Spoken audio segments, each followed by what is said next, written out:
Zoti Berisha, një forum traditor i cili ka një rëndësi shumë të madhe, cili do të jetë, le të themi,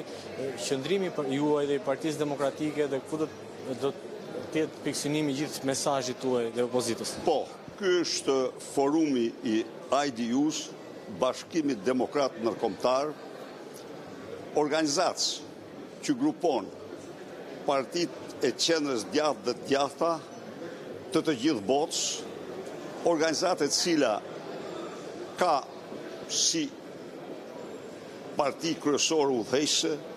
Partinë Republikane të Shteteve të Bashkuara të Amerikës si partia më influente. Ndërkohë, presidenti i saj është një nga ish kryeministrat më të shkëlqyer të Kanadas, Stephen Harper, një mik i çmur i opozitës shqiptare dhe i Shqipërisë. Ne vim këtu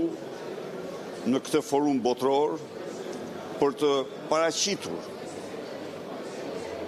problematikat e mëdha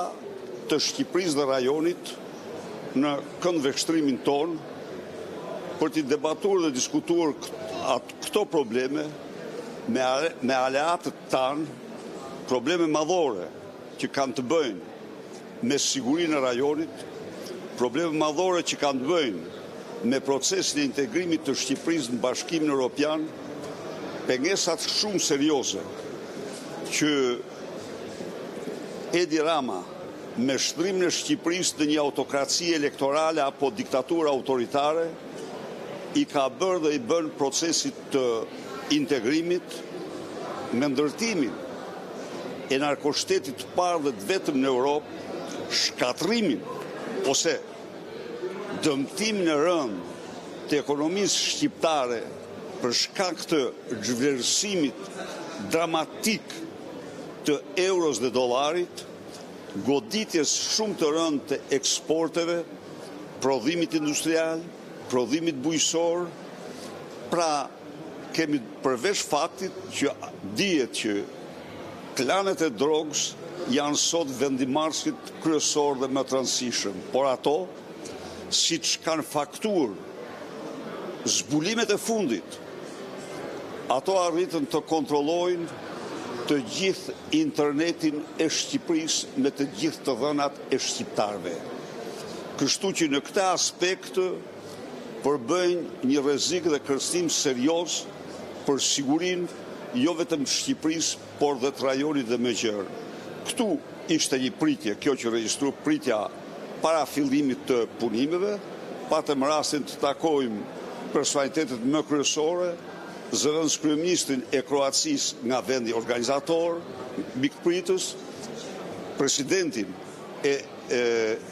IDU-s, zotin ish kryeministrin e Kanadas Stephen Harper, sekretarin e përgjithshme të IDU-s, miq të tjerë, Elmar Brok, një mik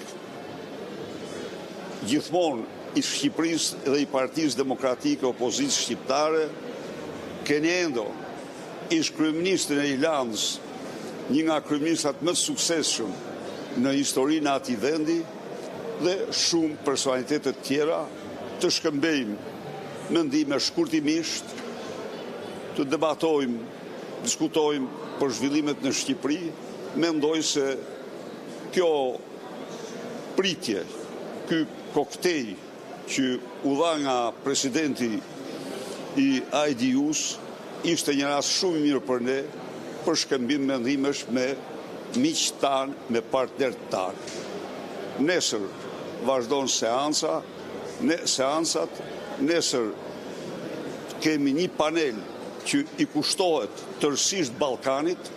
problematikave të mëdha të Ballkanit, qoftë në rrafshin e sigurisë, ashtu dhe në rrafshin e integrimit europian, ku janë disa pjesëmarrës nga vendet të Ballkanit dhe natyrisht aty do paraqesim rastin e Shqipërisë dhe problematikat e mëdha. Por nesër ka gjithashtu debate për çështje tjera të sigurisë, sibersigurisë dhe pas nesër është konferenca, është samiti i byros ekzekutive në të cilën janë të pranishëm kryetarët e të gjitha partive të antare të IDU-s dhe sigurisht edhe aty Shqipëria, siç mund ta keni marrë vesh, është në rendite nga çështjet më të rëndësishme. Faleminderit.